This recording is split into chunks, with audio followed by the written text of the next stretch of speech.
여러분 안녕하십니까, 진성호입니다. 문재인 대통령의 가족들, 그러니까 문다혜, 문준용, 자, 이들 가족의 의혹을 가장 앞장서 제기했던 의원은 국민의힘 곽상도 의원이었습니다. 곽상도 의원 정말 어디서 그런 정보를 입수했는지 놀랄만한 의혹들을 제기해 왔습니다. 문다혜 씨, 현직 대통령의 딸 가족이 태국으로 이주한 사실이라든지, 또 문준용 씨 문제라든지, 아무튼 곽상도 의원은 굉장히 탄압을 받을 거라는 그런 각오를 하고 용기 있게 문재인 가족을 의문을 제기해 왔습니다. 자, 그러자 이 시민단체가 곽상도 의원을 고발한 사건이 있었습니다. 문다혜, 문준용 이런 수많은 의혹 제기에 대해서 시민단체가 곽상도 의원을 고발한 겁니다. 대통령의 가족들의 명예를 훼손했다는 그런 혐의입니다. 자, 그리고 이 사건을 공수처가 쥐고 있었습니다. 그런데 방금 전 동아일보가 충격적인 보도를 했습니다. 김진욱 공수처가 이 사건을 못 맡겠다, 검찰로 이첩한 겁니다. 여러분도 아시다시피 공수처를 문재인 정권이 왜 만들었습니까? 고위공직자들을 손보겠다는 거 아닙니까? 그리고 문재인 정권의 사람들은 봐주겠다는 이런 의혹을 갖고 있는 그런 공수처입니다. 그런데 지금 김진욱 공수장이 최근 여러 가지 무리를 빚고 있습니다. 이성윤 서울중앙지검장을 황제 조사했다, 또 조국 전 장관이 개입된 사실을 2달 전에 알고도 지금까지 사건을 뭉개고 있었다, 이런 일들이 드러나면서 지금 공수처는 진퇴양난입니다. 게다가 조희연 교육감을 올해 1호 사건으로 선정하면서 이제 이 공수처를 강행했던 추미애, 안민석, 심지어 이재명 경기도지사 등으로부터도 지금 맹비난을 받고 있습니다. 공수처는 이제 없어질지도 모르겠습니다. 이런 가운데 공수처가 문재인 가족의 명예를 훼손했다는 혐의로 고발된 곽상도 의원 사건을 맡지 못하겠다, 검찰이 수사하시오. 이건 어떻게 평가하면 문재인 대통령을 공수처장 김진욱이 배신했다는 평가까지도 나올 수 있는 대목입니다. 자, 원래 우리가 공수처를 걱정했던 것은 문재인 가족 같은 이런 사건을 갖다가 주면 야당 정치인 곽상도 같은 사람은 정말 손봐야 된다, 적폐청산 수사처럼 가혹하게 하고, 문재인 정권의 사람들이 오면, 이성윤 같은 사람들이 오면 황제 조사하고, 이 사람은 죄 없어, 적당히 얼버무리려는 것은 아닌가, 이런 의혹 때문에 공수처가 비판받아 왔습니다. 그런데 워낙 출범하자마자 이렇게 정치적 중립성 논란이 일면서 이제 김진욱이 설 땅이 없어졌습니다. 게다가 왔던 수사관도 돌아가 버리고 검사들은 실력 있는 사람들이 많이 지원하지 않았다는 그런 비판도 받고 있습니다. 심지어 진해원 검사 같은 사람도 지원했는데 면접 보러 오지 않았답니다. 자, 이제 공수처가 점점 더 코너에 몰리니까 이제 부담스러워서인지 곽상도 사건을 검찰로 이첩해 버렸습니다. 자, 곽상도 의원 사건을 검찰이 맡는다면 어떻게 될까요? 알 수 없습니다.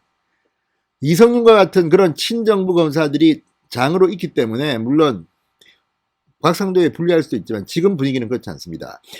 추미애 법무부 장관이 중용했던 인물들, 친정권 검사들, 이번 새로운 검찰총장이 오고 인사를 하게 되면 어쩌면 물을 먹을지도 모릅니다. 그만큼 4.7 재보궐선거 민주당 참패 이후 분위기가 녹록지 않기 때문입니다. 이런 가운데 김진웅도 눈치를 본 것 같습니다.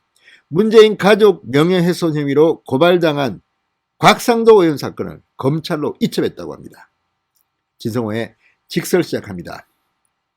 방송에 앞서 아직 진성호 방송에 구독자가 아니신 분들은 붉은색 구독 버튼 눌러주십시오. 더 좋은 방송으로 보답하겠습니다. 자, 동아일보에 따르면 공수처는 지난 10일 명예훼손 등의 혐의로 고발된 곽상도 의원 사건을 대검찰청으로 단순 이첩 결정했다고 합니다. 대검 네가 알아서 해라, 우리는 모르겠다, 어디로 주든지 알아서 해라. 자, 앞서 사법정의 바로 세우기 시민행동, 지난 2월 곽상도 의원을 명예훼손 등의 혐의로 공수처에 고발했습니다. 당시 곽상도 의원은 문재인 대통령의 아들 준용 씨가 코로나19 피해 예술 지원을 받는 과정에서 특혜가 있었다는 의혹을 제기했습니다. 또 딸 문다혜 씨와 관련해서도 아들의 학비가 고액이며 남편이 취업 특혜를 받았다는 의혹 등을 주장한 바 있습니다. 어떻게 보면 이 곽상도 의원이 문재인 대통령 가족 문제는 정말 빠꼼하게 그동안 문제를 제기해왔습니다. 상당히 위험하다고 느낄 정도로 용기 있게 의혹을 제기해왔습니다. 자, 그러자 이 곽상도 의원을 고발한 겁니다. 시민단체. 이 시민단체 성격은 여러분이 짐작할 수 있을 겁니다. 자, 준용 씨는 당시 타당성과 실행 능력 등의 종합적으로 높은 점수를 받아 이 지원 사업에서 뽑힌 것이다. 곽 의원은 피해 사실만을 발췌해 거짓말의 근거로 악용하고 있다. 문다혜 씨도 법적 대응을 이미 예고한 바 있습니다. 이런 문재인 가족을 대신해서 아마도 이 시민단체가 고발한 것으로 보입니다만, 이 사건 공수처가 생겼으니까 공수처는 우리 편이야, 문재인 정권 편이야, 문재인 정권이 몸싸움까지 하면서 탄생한 조직이야, 그래서 여기서 맡아라고 고발했는데, 애석하게도 김진욱 공수처장이 이 사건을 대검찰청으로 단순 이첩해버린 겁니다. 자, 이 시민단체는 문재인 대통령과 가족에 대한 무분별한 가짜뉴스성 인격살인과 정치공세는 중단돼야 한다, 이렇게 고발장을 공수처에 제출했습니다. 그런데 공수처가 이걸 못 막겠다고 한 겁니다. 자, 지금 곽상도 의원은 국회의원이기 때문에 당연히 공수처의 수사 대상이 될 수 있습니다. 자, 이런 걸 보면 세상이 참 많이 변했습니다. 그죠? 그리고 문재인 대통령 가족 열받을지도 모릅니다. 아니, 공수처가 감히 우리 사건을 못 막겠다고? 자, 그리고 또 하나, 지금 공수처는 일단 능력이 없습니다. 이 많은 사건들을 어떻게 공수처가 다 맡습니까? 조그만 부처입니다. 조그만 기관에 불과합니다. 지금 1000건이 넘는 고소고발이 들어왔다는데 이걸 갖다가 뭉개면 이거 어떻게 합니까? 전부 다 검찰, 경찰로 다 이첩하시기 바랍니다. 아무튼 공수처, 곽 의원의 사건은 수사 대상이 아니라는 이유로 검찰에 단순 이첩했다고 합니다. 이것도 좀 이상합니다. 단순 이첩은 공수처 수사 대상이 아니거나 다른 수사기관에서 수사하는 게 적절하다고 판단할 때 내려지는 결정이라고 합니다. 공수처법상 명예훼손은 공수처에서 수사할 수 있는 고위공직자 범죄가 아니라고 합니다.